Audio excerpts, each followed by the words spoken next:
And I learned this very valuable lesson, you know. I mean, I'm not going to bullshit, dude.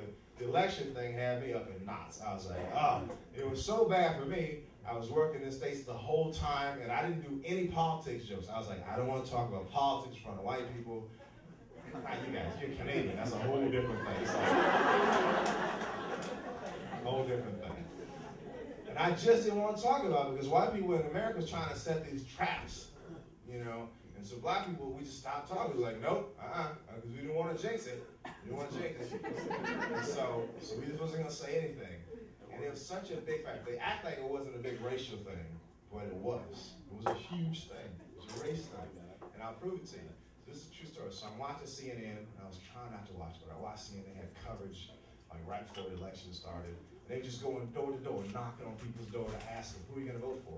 So they're in a little small town, Pennsylvania, which is basically, you know, Saskatchewan. Just a bunch of hard-working, not reading motherfuckers, right?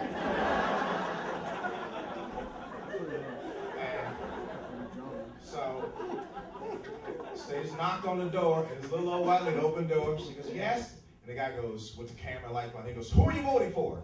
She looked at him, she goes, what? She goes, who are you voting for? She turned around and looked at her husband. You could see in the camera, her husband was on the couch, reading the newspaper, and she said, who are we voting for? He looked up and he goes, we're voting for the nigger. And she goes, we're voting for the nigger. Now, is that not sad, hilarious, complicated, confusing, American? Isn't that the craziest shit ever? That's how fucking nuts it's been.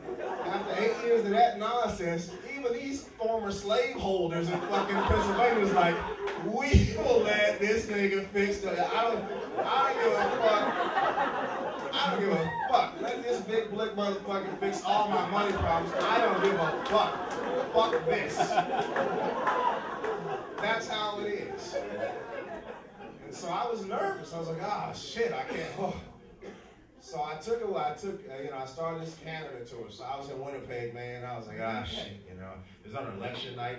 And let me tell you something, man. All the most important things in my life have happened, has something to do with Canada. From the time I first got here after a shitty divorce, and then just strangers let me live in their house in Surrey. That's what happened, fucking strangers. Friendly fucking strangers. So, well, you got no place to live? No. You're gonna stay in my basement, buddy. That was it.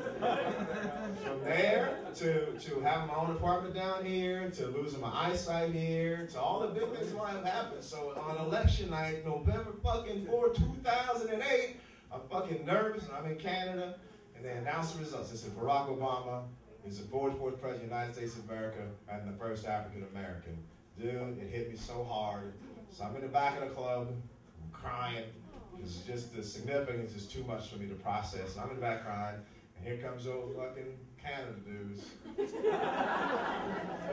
general manager comes, he goes, you gonna be all right? I was like, I think so. He goes, do you know about to celebrate? And I go, yes, I do, sensitive Canadian man. So he goes, get your coat, I'll take you out to get some chicken wings. I swear to God, that's exactly what he said. Now, if I had lived here all those years, I would think that's one of the most extraordinary racist things I've ever heard. You cannot be more confident and arrogant when you're racist than that. You might as well like, of course you want to go out and celebrate. Blackie, it's your time to shine.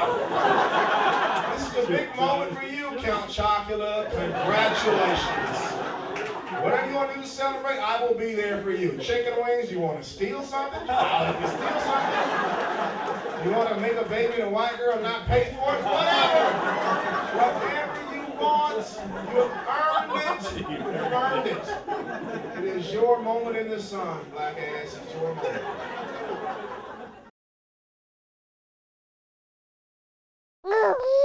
moment.